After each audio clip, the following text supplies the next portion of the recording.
So something has happened on Facebook that I have hoped would happen for the longest time. Now, for those of you who don't know what's going on, you're getting a lot of people really... you're seeing, well, basically it's more articles about there's a lot of this fight for Facebook trying to take on fake news. And, yeah, I agree with what they are at least finally trying to do.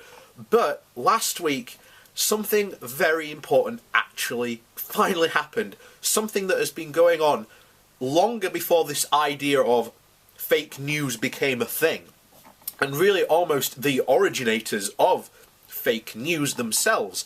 And that is, at last, the alternative quacks who push stupid, ridiculous therapy ideas, such as the idea of putting coffee up your anus will somehow cure cancer. You've got the black salve merchants who people have literally burnt off their nose because of this stuff and have caused horrific scarring to their body, jeered on by people on those pages. It's just unbelievable the amount of stuff that has gone on Facebook all this for years, and this is how people have been introduced to it, through Facebook. And people like myself have been telling people for years, look, you've got to be warned of these people, Facebook. You've got to do something about them. And finally, something has actually been done about them. You want a perfect example of these people using Facebook to spread their quacky nonsense? There was a guy in Australia, an anti-vaxxer, who basically raised a Kickstarter campaign, and he raised, I think it was something like $10,000 to basically run a Facebook advertising campaign against vaccines. And he's not the only one. Facebook themselves have been, all these quack people have used Facebook, especially Facebook advertising, to push their products and services for years.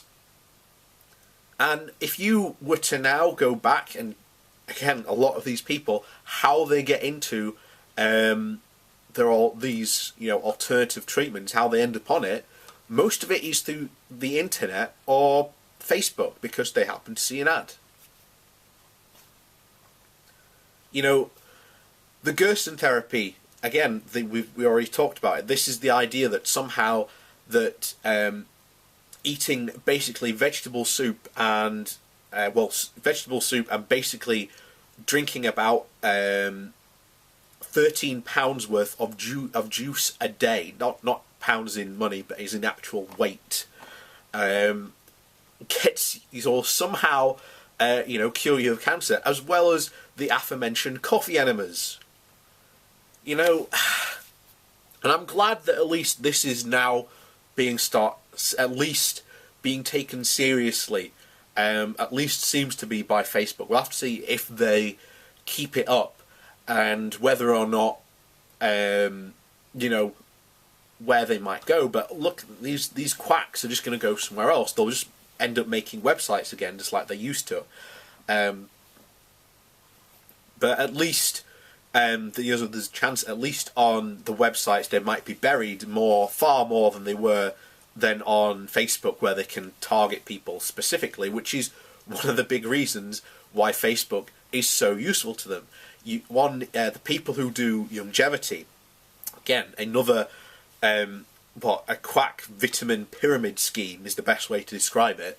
One of the first things they say to you is make a Facebook page, make a video about how amazing longevity is, and then you go on that same course to basically cross-examine and leave reviews of different people's things, so it ups their appearance on their social media, and then they can start advertising this this quacky nonsense.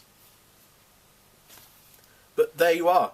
That's the situation we're in at the moment, and I'm glad at least Facebook is now starting to take these people who are spreading basic fake false facts about actual health and illness problems that people have, and basically saying, oh yeah, look, if you rub this highly corrosive substance on you, it will somehow pull the cancer out of your body while leaving basically a horrific scar.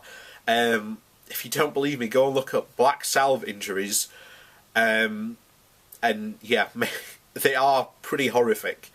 But yeah, good for Facebook for actually acting on this.